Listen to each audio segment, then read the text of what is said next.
అన్న మహానాడు కడప జిల్లాలో చేశారు. ఎలా జరిగింది ఈ 3 రోజులు మహానాడు టీడీపీ సంబంధించిన ఈ పెద్ద కార్యక్రమం అనేది?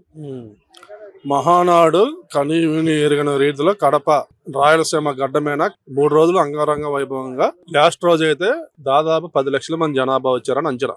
మారుమోగిపోయింది, చరిత్రలో నిలిచిపోయింది మహానాడు. ఈ మహానాడు వేదికగా మళ్ళీ జాతీయ అధ్యక్షుడి కింద అంటే టీడీపీ జాతీయ అధ్యక్ష పదవి అనేది మళ్ళీ చంద్రబాబు నాయుడుని ఏకగ్రీవంగా ఎన్నుకోవడం జరిగింది. అంటే చాలా మంది కూడా నారా లోకేష్ గారికి ఆ పదవి వస్తుందని చెప్పి ఆశపడ్డారు. ఏం జరిగి ఉంటుంది అంటారు? ఈరోజు చంద్రబాబు నాయుడు గారు మొదటి నుంచి జాతీయ అధ్యక్షులుగా ఉన్నారు. ఇప్పుడు స్టేట్ అధ్యక్షులు ఎవరైనా ఉండొచ్చు, కానీ ఇప్పుడు తెలంగాణ స్టేట్ అధ్యక్షులు ఒకరు ఉన్నారు, ఆంధ్ర స్టేట్ అధ్యక్షులు ఒకరు ఉన్నారు, తెలుగుదేశం పార్టీ ఉంది. అందుకని ఈరోజు నేషనల్ పార్టీగా, ఈరోజు జాతీయ పార్టీగా తెలుగుదేశం ఆవిర్భవించింది. ఏదైనా పార్టీకి పెద్ద పైన కాంగ్రెస్కి బీజేపీకి ఎలాగా పైన జాతీయ అధ్యక్షులు ఉంటారో, అలాగే తెలుగుదేశం పార్టీ ఈరోజు జాతీయ పార్టీ కాబట్టి పైన పెద్ద అనే అతను ఉండాలి. కాబట్టి చంద్రబాబు నాయుడు గారు 40 సంవత్సరాల రాజకీయ అనుభవం ఉన్న వ్యక్తి, పార్టీని ఎన్టీఆర్ గారి తర్వాత ఘాటిమైన పెట్టిన వ్యక్తి. ఈరోజు పార్టీ నిలబడిందంటే అది చంద్రబాబు నాయుడు గారి వల్లే. అందువల్ల పార్టీ పెద్ద దిక్కు అనే వాళ్ళు పైన ఉండాలి. కాబట్టి జాతీయ అధ్యక్షుడిగా చంద్రబాబు నాయుడు గారే ఉండటమే మంచిది.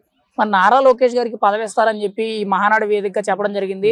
మరి నారా లోకేష్ గారికి ఏ పదవి ప్రస్తుతానికి అనౌన్స్మెంట్ చేయలేదు, ఏంటి కారణం అంటారు? నారా లోకేష్ గారికి ఇప్పుడు ప్రజెంట్ అసలుకి నారా లోకేష్ గారు ఐటీ మినిస్టర్, అలాగే విద్యాశాఖ మంత్రి. ఆయన ఇంకే పదవులు కావాలండి? చంద్రబాబు నాయుడు గారి తర్వాత రాజకీయ వారసుడు నారా లోకేష్ గారే. నారా లోకేష్ గారు ఎన్ని పదవులు ఉన్నా ఆయన ఒక సామాన్య కార్యకర్తగానే ఈరోజు అందరితో కలిసి పనిచేస్తున్నారు. ఆయన ఏదైనా కానీ ఆ పదవులు కాదు ముఖ్యం, పార్టీ కార్యకర్తలే నాకు ముఖ్యమని ఆయన పనిచేస్తున్నారు. నారా లోకేష్ గారు ఈ మహానాడు వేదికగా మాట్లాడుతూ అన్న సమానులైన పవన్ కళ్యాణ్ గారు ఉండడం వల్ల ఈ రోజు నాకు ఇంత బలం దొరికింది, ఈ రోజు మనం అధికారంలో ఉండగలిగాం, కూటమి సభ్యులందరూ కూడా చిన్న చిన్న విభేదాలు ఉంటే పక్కన పెట్టి అందరూ కూడా కలిసిమెలిసి ఉండాలన్నారు. దాని మీద మీ అభిప్రాయం ఏంటి? ఎప్పుడైనా కష్టకాలంలో ఆదుకున్న వాళ్ళే కుటుంబ సభ్యులు. కష్టకాలంలో చెయ్యందిచ్చిన ఎవరైనా కుటుంబ సభ్యులకే.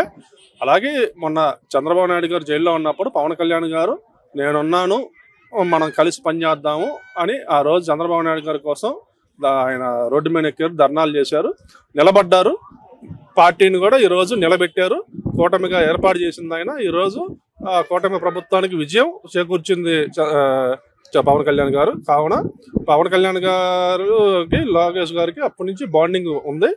ఎవరు అనుకున్నా వీళ్ళిద్దరు బాండింగ్ కంటిన్యూ అయ్యింది. ఇంకో 2-3 సభలు కూటమి ప్రభుత్వం ఆంధ్రప్రదేశ్లో అధికారంలో ఉంటుంది. ఒక రకంగా ఈ రోజు టీడీపీ పార్టీ బతుకుందన్నా కానీ చంద్రబాబు నాయుడు గారు మళ్ళీ మన సీఎం కుర్చీలో కూర్చోగలిగారంటే కారణం పవన్ కళ్యాణ్ అని చెప్పుకోవచ్చా? అంటే నారా లోకేష్ వ్యాఖ్యలను వాస్తవం అనుకోవచ్చా? 100% నారా లోకేష్ గారు మాట్లాడినవన్నీ 100% వాస్తవం. పై లెవెల్లో నారా లోకేష్ గారు, చంద్రబాబు నాయుడు గారు, అలాగే పవన్ కళ్యాణ్ గారు వీళ్ళంతా కలిసే ఉన్నారు. కాకపోతే గ్రౌండ్ లెవెల్లో ఏంటంటే కొంతమంది ఇప్పుడు అధికారం రాకముందు వైసీపీలో ఉండి కూటమి నేతలను ఇబ్బంది పెట్టి ఈరోజు అధికారం ఉందని ఈరోజు నిన్న చంద్రబాబు నాయుడు గారు అంటం జరిగింది. మన కూటమిలో కోబట్టలను పంపి మన అసలైన కార్యకర్తల మీద దాడులు చేస్తా మన కళ్ళను మనం పొడుచుకునేటట్టు చేస్తున్నారు. ఇది జరగనేమో అని ఆ రోజు చంద్రబాబు నాయుడు గారు చెప్పడం జరిగింది. అది 100%. ఇప్పుడు పార్టీ కోసం కష్టపడ్డ కార్యకర్తలకే ప్రిఫరెన్స్ ఇవ్వాలి. ఈ మధ్య అధికారం ఉందని చేరిన వైసీపీ వాళ్ళు జగన్ కోవట్టలే, వీళ్ళ మీద ఒక కంట కనిపెట్టి ఉండాలి. చంద్రబాబు నాయుడు గారు చెప్పింది 100% వాస్తవం. ముఖ్యంగా టీడీపీ పార్టీకి మహానాడు వేదికగా 22 కోట్లకు పైగా 3 రోజుల్లో విరాళాలు వచ్చాయి. అంటే పార్టీకి ఇటు తెలంగాణ కానీ అటు ఆంధ్ర వైపు 2 వైపులా కూడా మద్దతు ఉందని చెప్పుకోవచ్చా? ముఖ్యంగా ఫిలిం ఇండస్ట్రీకి చెందిన చాలా మంది కూడా మద్దతు ఇచ్చారు, డబ్బులు పంపించారు అని చెప్పి చంద్రబాబు నాయుడు గారు వేదికగా చెప్పారు. అంటే అందరి తరఫున మద్దతు ఉందంటారా? 100% అండి. తెలుగుదేశం పార్టీకి ఒక ఆంధ్ర తెలంగాణ ప్రపంచ వ్యాప్తంగా మద్దతు ఉంది. ఎన్ఆర్ఐలు కూడా పార్టీ కష్టకాలంలో ఆ రోజు ఎన్ఆర్ఐలు కూడా పార్టీకి ఫండ్ పంపారు. ఎప్పుడైనా తెలుగుదేశం పార్టీకి అండగా నిలిచింది ఎన్ఆర్ఐలు, కార్యకర్తలు, అలాగే సినిమా ఇండస్ట్రీ వాళ్ళు అందరూ విరాళాలు. నిన్న కూడా చాలా మంది విరాళాలు ఇచ్చారు. ఎప్పుడైనా కానీ తెలుగుదేశం పార్టీ ఏ కార్యక్రమం చేసినా తన పార్టీ ఫండ్స్ తోనే చేసిద్ది, కానీ గతంలో లాగా ప్రభుత్వ డబ్బులు ఎక్కడ దుర్వినియోగం చేయలేదు.